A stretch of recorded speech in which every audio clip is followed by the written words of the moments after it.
Our world is consumed with the concept of luck, chance happenings that just kind of take place. People will regularly say, boy, you sure are lucky. Or the opposite, something is bad luck. But the book of Esther says that there is no such thing as luck. There is providence. God causing or allowing things and events to work toward his purposes. Esther has been promoted to be queen.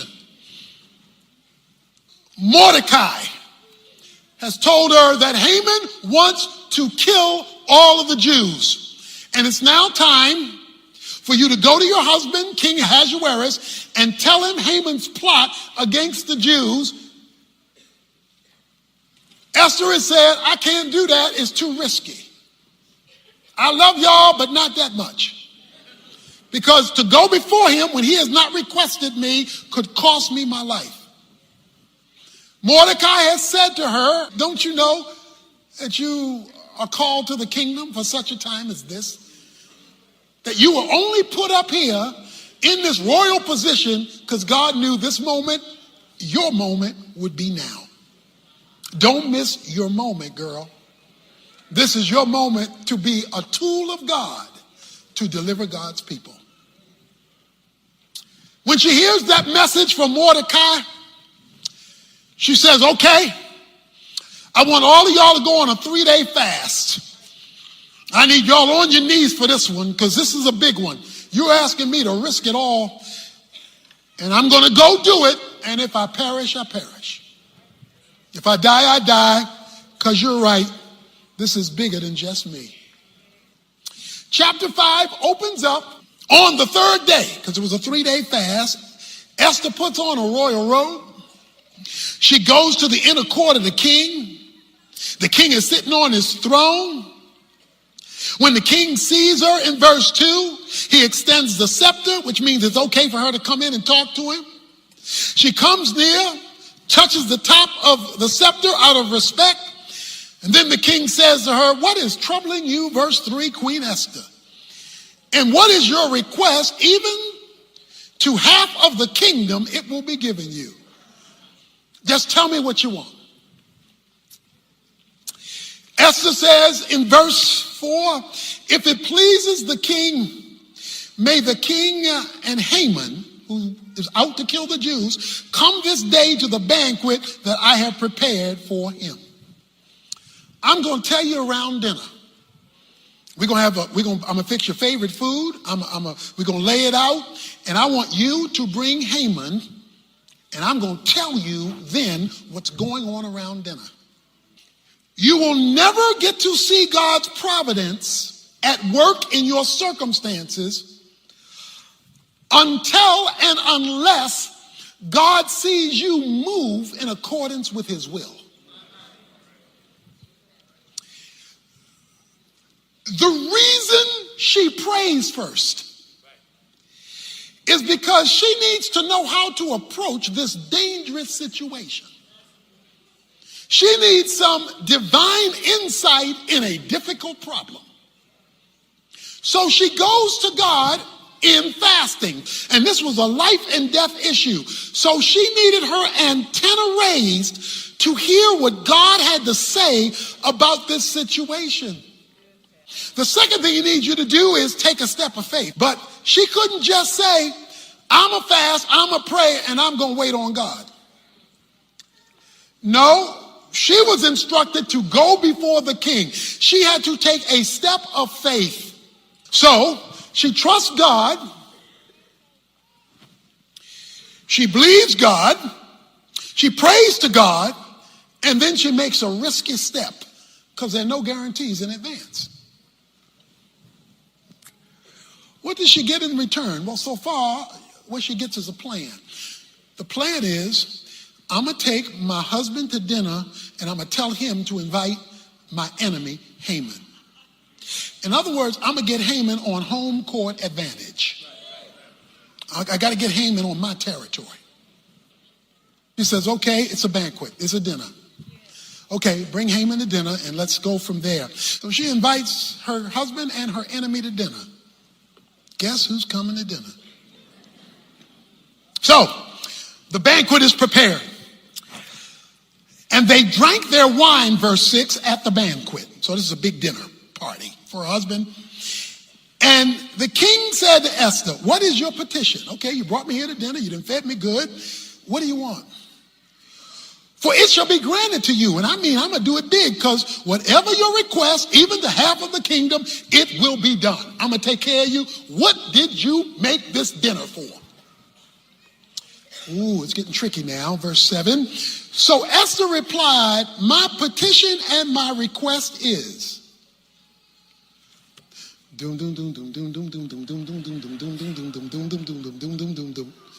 My petition and my request is, watch this, if I have found favor in the sight of the king, and if it pleases the king to grant my petition and do what I request, may the king and Haman come to the banquet which I have prepared for them tomorrow.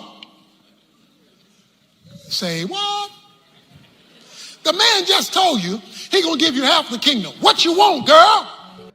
She says, king, my request is, can we have dinner tomorrow? Wait a minute. She made the dinner to make her request to save the people from the genocide of Haman. She's got them both sitting there. Dinner is fine. They've been doing their drinking. Everybody's ready to go. He's offered her the kingdom. What do you want? And she says, what I want is for you to come to dinner tomorrow.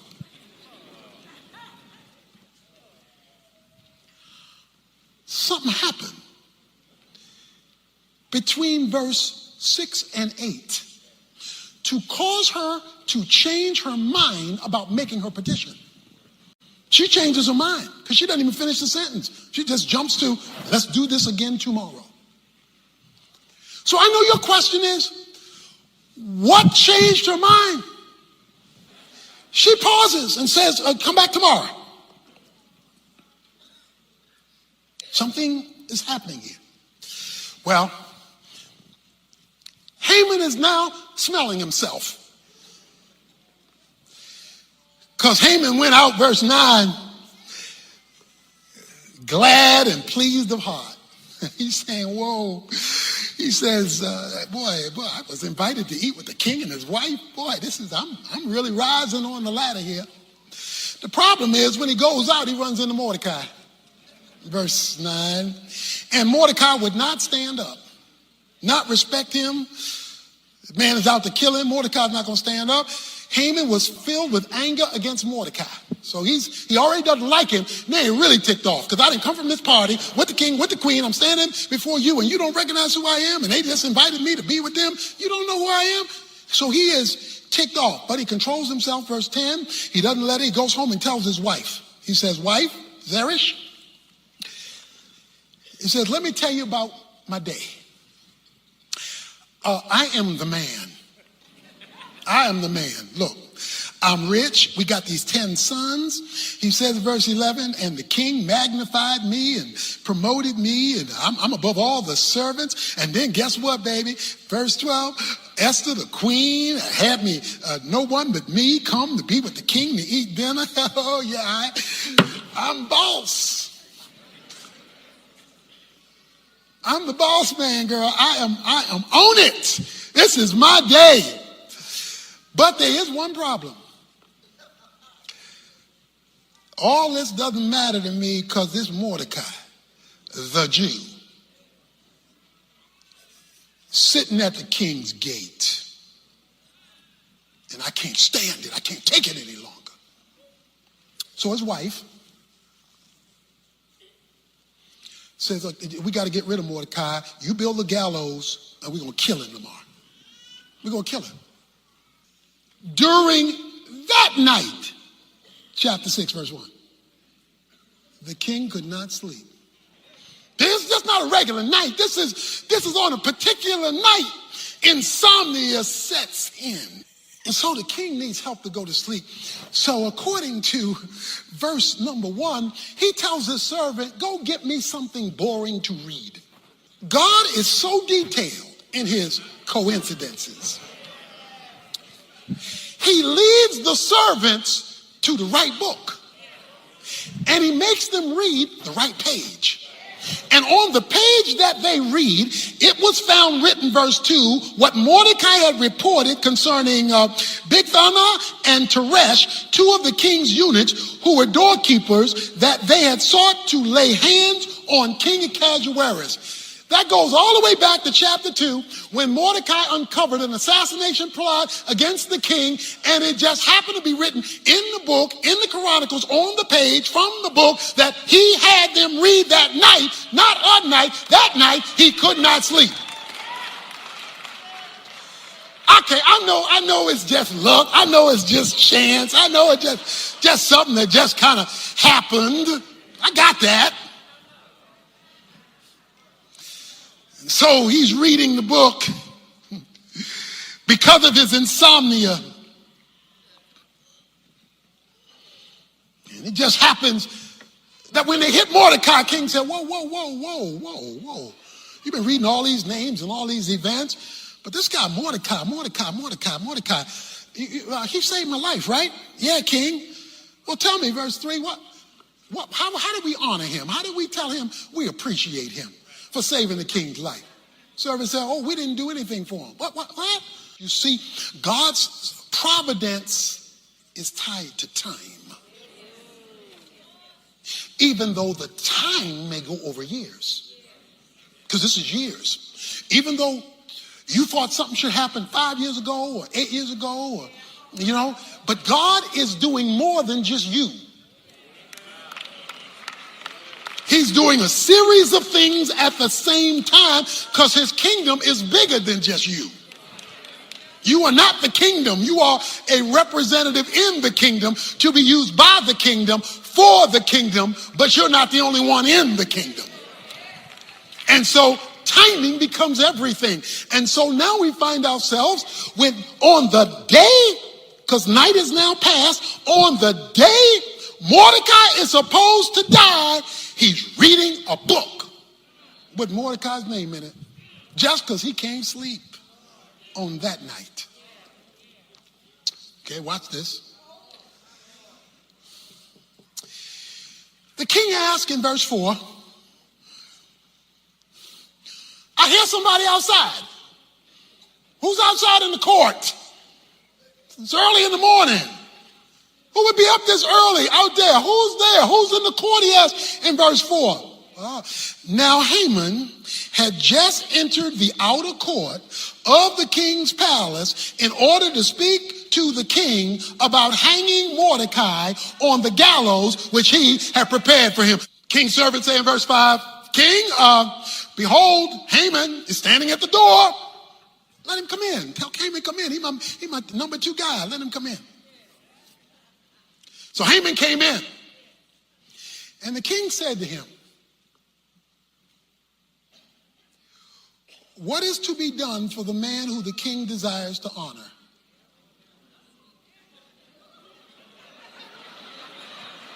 Dum dum dum dum dum dum dum dum dum dum dum dum dum dum dum. What is to be done with the man who the king decides to honor? Now, Haman thinks the king is talking about him. Haman thinks the king is talking about him. He's number 2.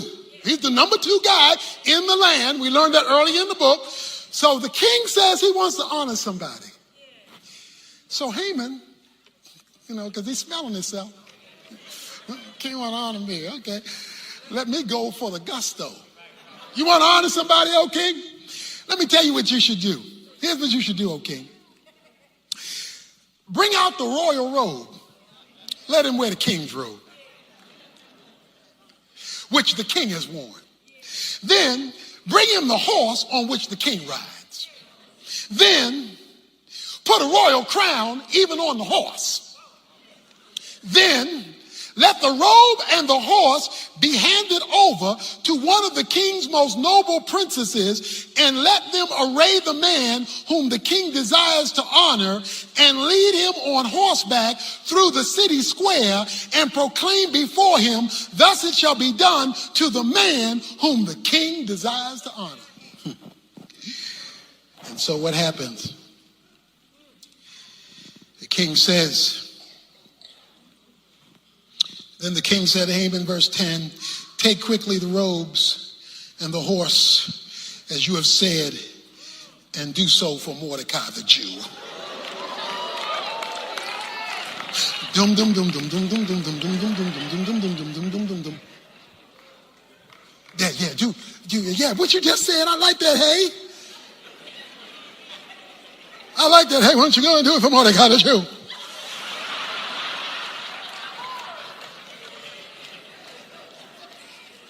My Bernie Mac invitation. Just go ahead and do it for Mordecai the Jew.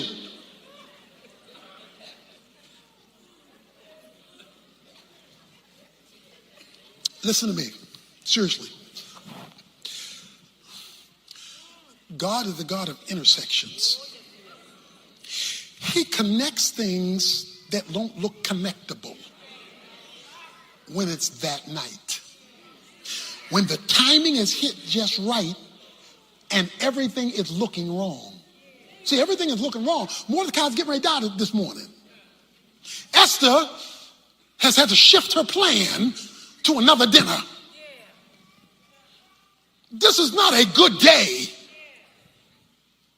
But she has gone before God. She has acted in faith. And so she's picking up signals that causes her to delay a dinner. She's picking up signals. So Haman, verse 11, took the robe, took the horse, arrayed Mordecai, and led him on horse back through the city square, and proclaimed before him, thus it shall be done to the man whom the king desires to honor. Okay, so let's follow Mordecai.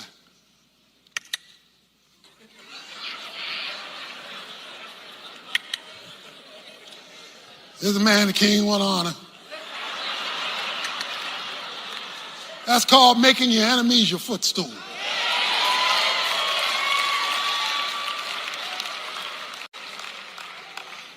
Then Mordecai returned to the king's gate, but Haman hurried home mourning with his head covered.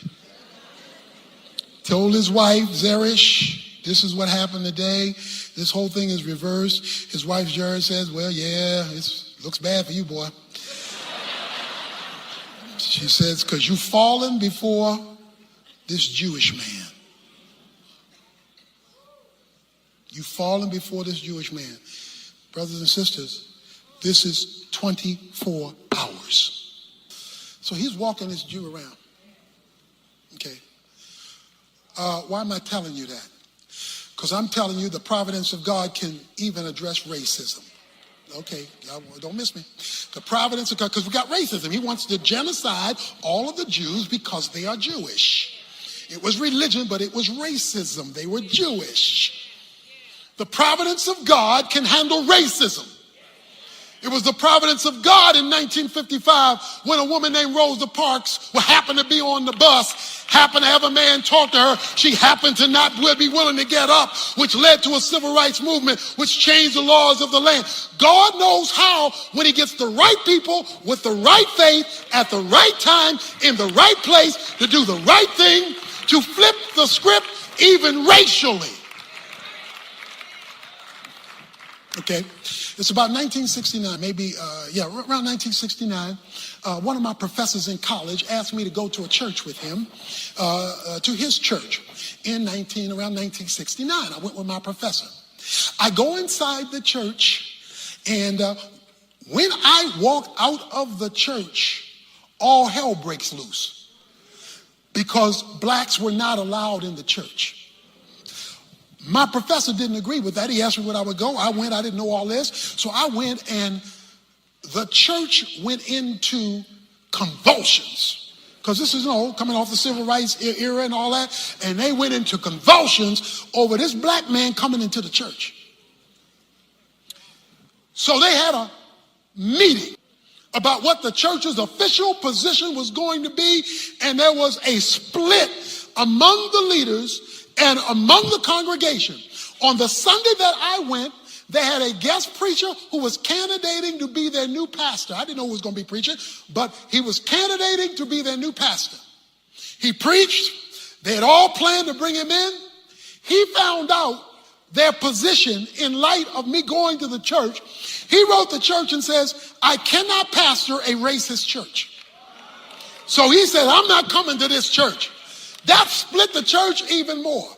From that day forward, the church began to go downhill, downhill, downhill, downhill, downhill, until it became a glorified Bible study.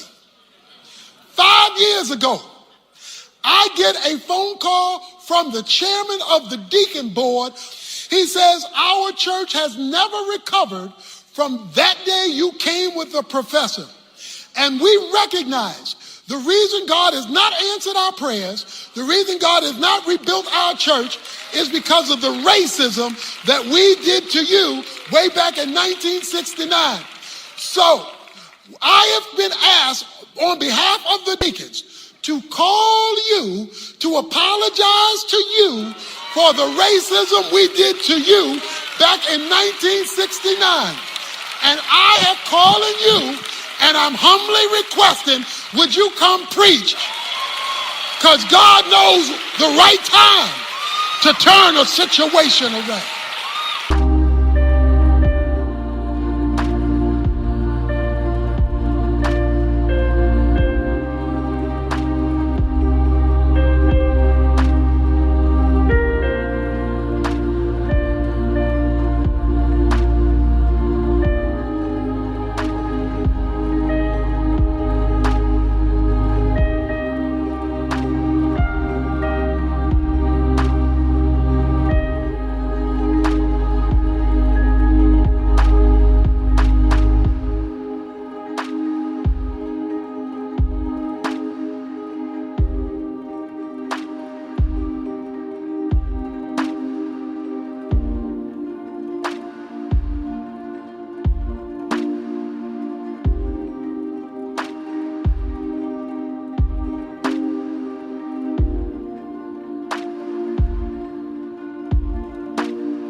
I'm trying to tell you, you don't know who you're dealing with.